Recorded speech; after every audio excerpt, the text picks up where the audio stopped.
আমি প্রথমেই মহান আল্লাহ তাআলার দরবারে আপনার সহধর্মিনী দিলারা হাফিজের আত্মার মাগফিরাত কামনা করছি এবং মহান মানবের দরবারে তার জন্য জান্নাতুল ফেরদাউস কামনা করছি।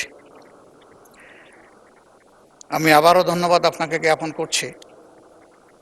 গত 15 তারিখ অনুষ্ঠিত অধিবেশনে পয়েন্ট অফ অর্ডারে দাঁড়িয়ে গুরুত্বপূর্ণ বিষয়টি আমি আপনার দৃষ্টিতে আনতে সক্ষম হয়েছিলাম এবং আপনি অনুগ্রহ করে আমাকে পরামর্শ দিয়েছিলেন এই ব্যাপারে যথাযথভাবে নোটিশ প্রদান করার জন্য। সে নোটিশ প্রদান করা হয়েছে এবং আপনার অনুপস্থিতিতে মাননীয় ডেপুটি স্পিকারের দায়িত্ব পালন করেছেন।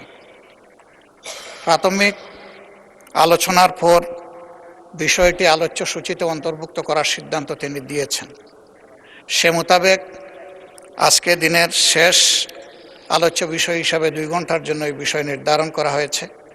আমি বিরোধী দলের পক্ষ থেকে আপনাকে আন্তরিক মোবারকবাদ জানাচ্ছি এটা সূচনা করার জন্য। বাংলাদেশের স্বাধীনতার এক এক করে 54 বছর অতিক্রম হয়েছে। এর মধ্যে অনেক সরকারই গঠিত হয়েছে এবং পরিবর্তন হয়েছে।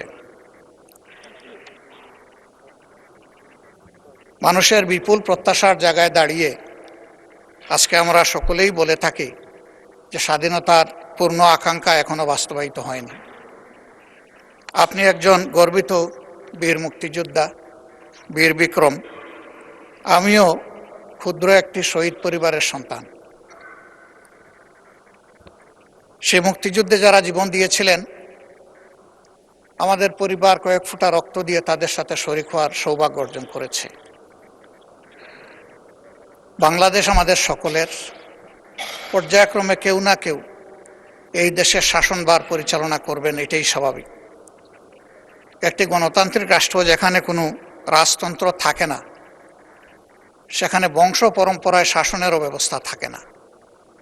জনগণের ভোটের মাধ্যমেই সরকার গঠিত হয় এবং সেই গঠিত সরকার দেশ পরিচালনা করে।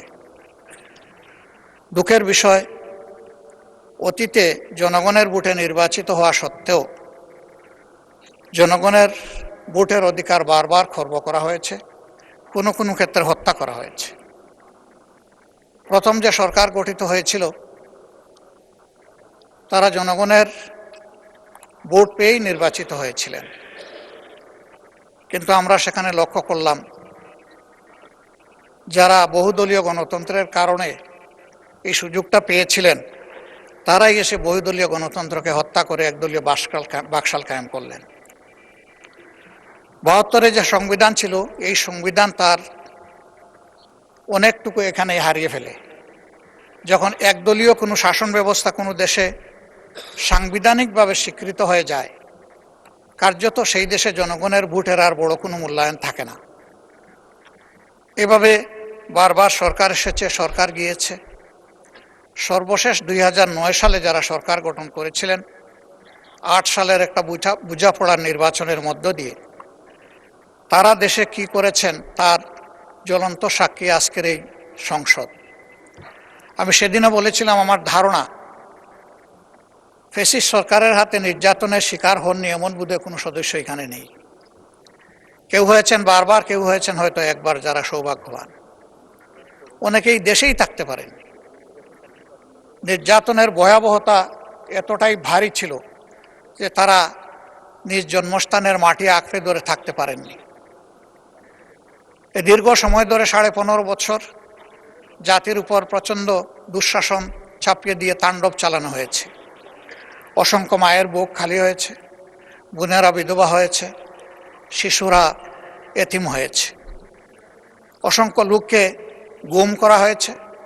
গুমের শিকার 235 জন লোক এখনো তাদের আপনজনের কাছে ফিরে আসেননি। তাদের আপনজন জানেন না আসলে তাদের বাস্তব অবস্থা কি হয়েছে, তারা কি বেঁচে আছেন নাকি দুনিয়া থেকে বিদায় নিয়েছে। এই সময়ের ভিতরে এক্সট্রা জুডিশিয়াল কিলিংয়ের শিকার হয়েছেন 2662 জন মানুষ, যারা মিনিমাম কোনো বিচার আলোয় দেখার সুযোগ পাননি। তাদেরকে নির্মমভাবে খুন করা হয়েছে। কার্যত তখন যারা আমরা বিরোধী দলে ছিলাম এর নির্মম ভিকটিম তারাই হয়েছিলাম। এ সমস্ত পরিবারের কাছে আজকে আমাদের কোনো জবাব নেই। শুধু তাই নয়, রাষ্ট্রের সকল সাংবিধানিক প্রতিষ্ঠানকে একে একে ধ্বংস করে ফেলা হয়েছিল এবং সবগুলোতেই দলীয় কর্তৃত্ব এককভাবে কায়েম করা হয়েছিল দেশকে কুক্ষিগত করার জন্য। শেষ পর্যন্ত আমরা লড়ে গেছি সবাই, যার যার জায়গা থেকে যতটুকু পারি ম্যাক্সিমাম।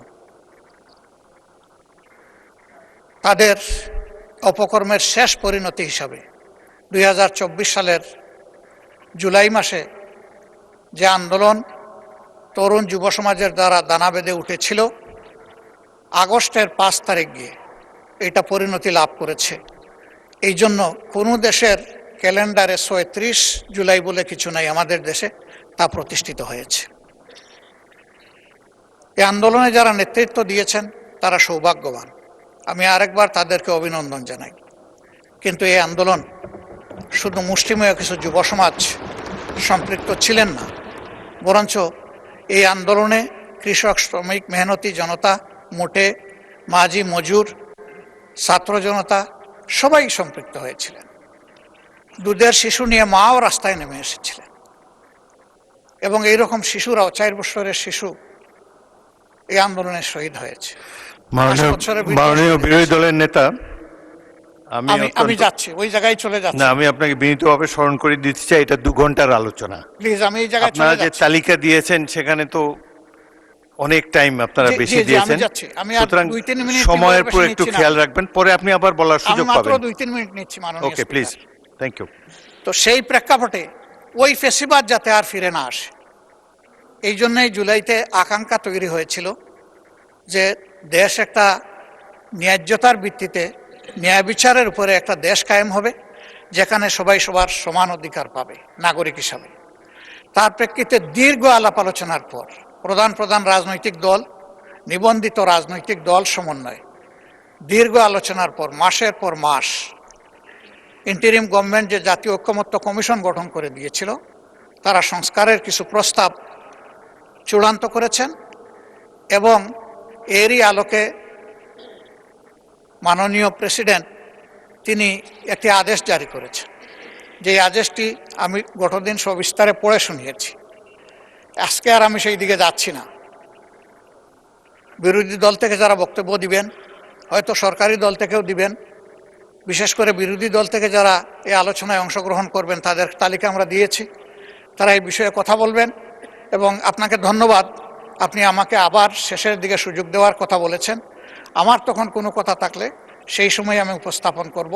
এখন বিষয়টি আলোচনার জন্যে আপনি সংসদ সদস্যদেরকে সে সুযোগ দিবেন এবং বিশেষভাবে আমরা যেহেতু এই নোটিশটি উত্থাপন করেছি, আমাদেরকে পর্যাপ্ত সময় দেওয়ার অনুরোধ জানিয়ে আমার কথা আপাতত এখানে শেষ করছি। ধন্যবাদ মাননীয় স্পিকার।